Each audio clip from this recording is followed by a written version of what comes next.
अस्सलाम वालेकुम everyone, welcome to my YouTube channel. कैसे हैं आप सब? उम्मीद है खैरियत से होंगे और अल्हम्दुलिल्लाह मैं भी बिल्कुल ठीक हूँ। आज मैं आपके साथ शेयर करने जा रही हूँ उर्दू की हैंड राइटिंग के हवाले से कुछ टिप्स। ये मुझे इसलिए महसूस हुआ कि आपके साथ शेयर करना चाहिए क्योंकि जब पिछले दिनों में लॉकडाउन लगा था और बच्चों को स्कूल से भी हॉलीडेज़ हो गई थी, तो बच्चों का जो तकरीबन 75% जो एक रिस्पॉन्सिबिलिटी थी वो पेरेंट्स पर आ गई।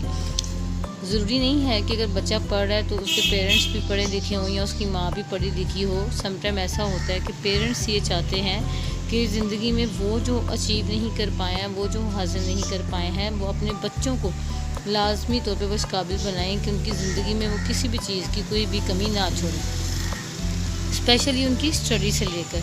तो हुआ इस तरह से था कि जब लॉकडाउन लग गया तो पेरेंट्स को बहुत ज़्यादा प्रॉब्लम ये फेस जो है वो करनी पड़ी कि वो खुद नहीं जानते थे आजकल के जो कोर्स के हवाले से और हैंड राइटिंग के हवाले से।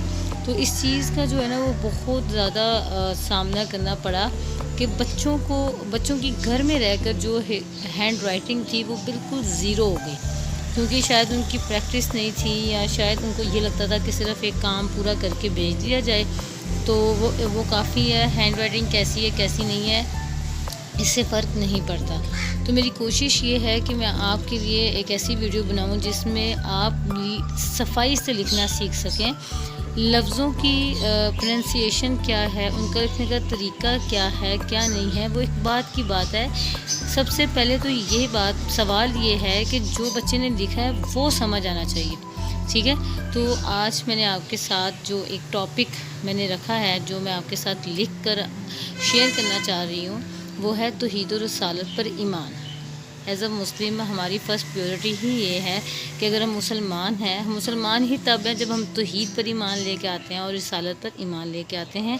ये चंद लाइनें हैं कुछ जो मैं आपके साथ शेयर करूँगी, लेकिन अज़ान के बाद अज़ान शुरू हो गई है तो हम सब पर लाजिम है कि हम आराम सुकून से अदब से अज़ान सुने, अज़ान का जवाब दें और उसके बाद फिर मैं आपके साथ मिलती हूँ और हम अपनी जो है वो वीडियो को स्टार्ट करेंगे। सबक की हेडिंग मैंने दे दी है। सबक नंबर 1 है तौहीद और रिसालत पर ईमान।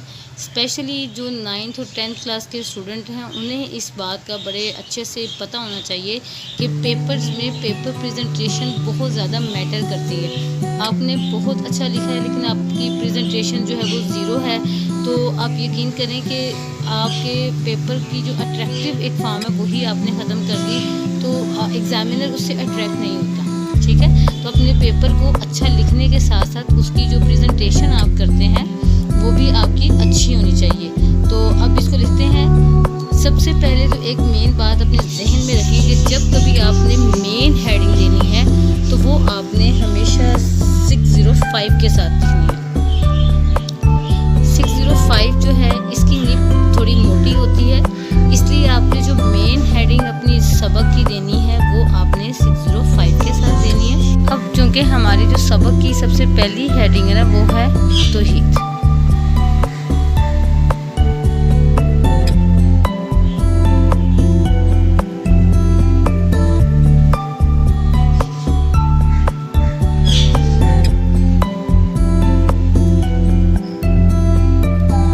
ठीक है, अब देखें इसमें और इसमें कितना फ़र्क है। इस तरह अगर आप 605 के साथ मेन में अपने उसके अंदर मतलब किसी भी सवाल की तफसीर के अंदर आप इसके साथ लिखेंगे तो वो बहुत बड़ा लगेगा और बहुत गंदा लगेगा। तो आप जो है वो उसके लिए 604 इस्तेमाल करेंगे आप, और ये इसकी जो है वो इस तरह से निब होती है। इसके अलावा थोड़ा सा पैराग्राफ में इसी मार्कर के साथ, जैसे हम कोई भी सबक लिख रहे होते हैं तो सबक के अंदर कोई भी तर्जुमा आ जाता है तो तर्जुमा भी आपने इसी मार्कर के साथ लिखना है। जैसे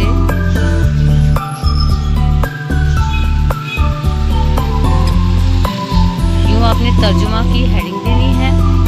देने के बाद जैसे यहाँ मेरे पास आयत है, ये आयत है, ए अल्लाह के नबी फरमा दीजिए कि हर चीज़ का खालिक सिर्फ अल्लाह है। तो उसको यहाँ मैं आपको लिख के बताऊंगी।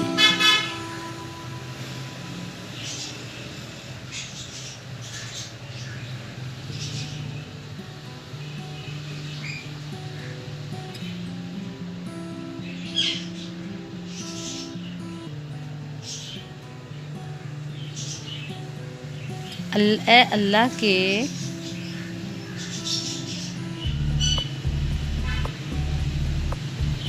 नबी सल्लल्लाहु अलैहि वसल्लम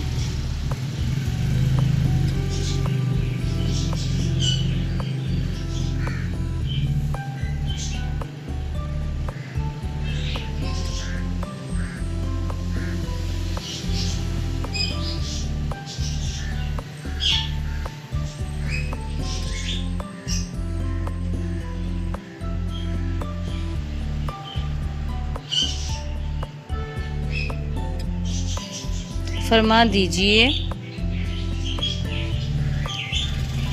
कि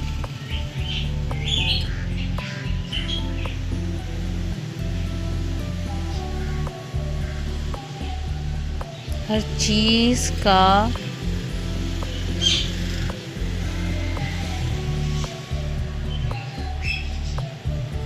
खालिक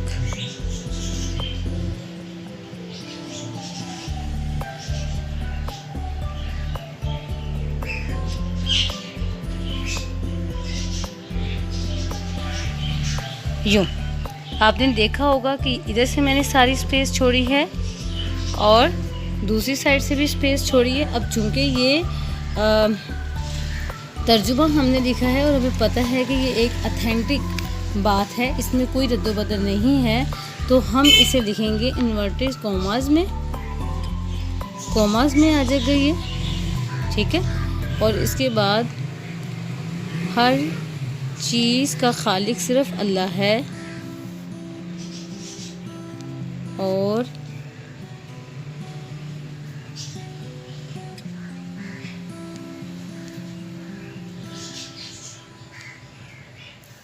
वाहिद और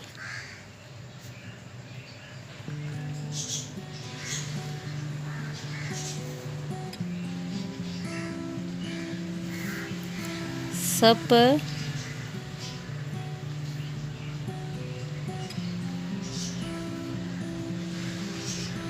गालिब है।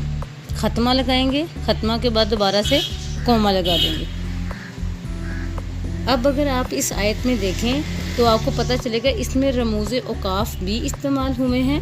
रमूज़ औकाफ़ में यहाँ तफसीलिया इस्तेमाल हुआ, यहाँ वावैन मतलब कोमा इस्तेमाल हुआ, यहाँ रूफ़े फ़जैया का निशान इस्तेमाल हुआ, यहाँ हमने ख़त्मा इस्तेमाल किया और यहाँ पर हमने अपने कोमास को क्लोज़ कर दिया। इसी तरह से एक और आयत जो है वो लिखेंगे हम।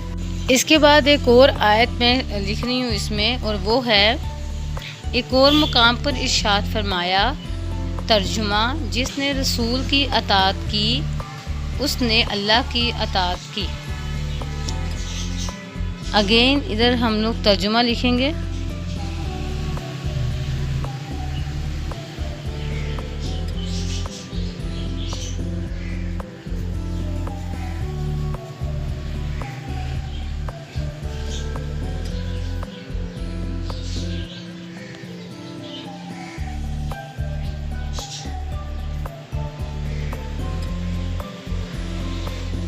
जिसने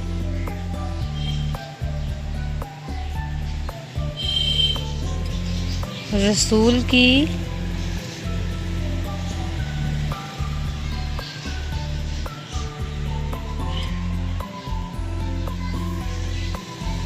अताअत की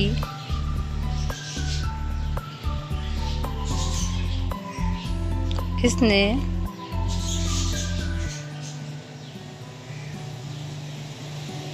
अल्लाह की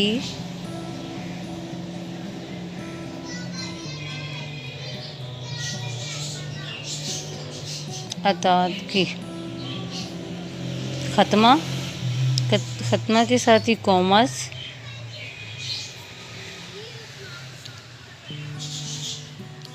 इसको मैंने थोड़ा सा प्रोमिनेंट करने के लिए थोड़ा सा मोटा करके लिखा है, ताकि हमारा पेज जो है वो खूबसूरत लगे।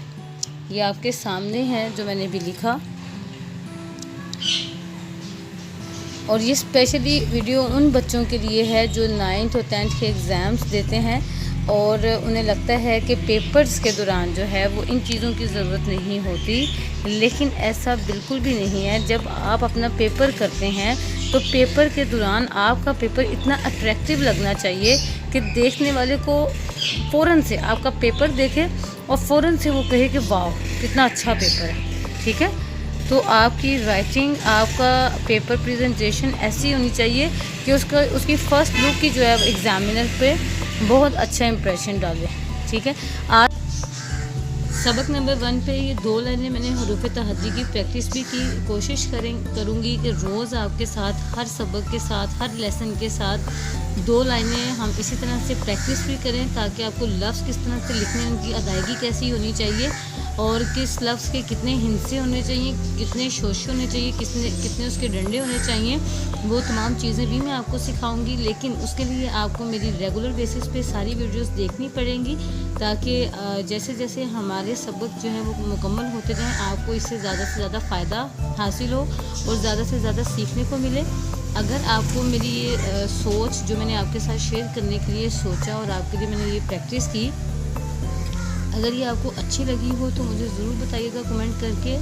और thank you so much for watching. अल्लाह हाफिज़। अपना बहुत ख्याल रखिएगा, खुश रहिए, अपने आसपास के लोगों को भी खुश रखिए। अल्लाह हाफिज़।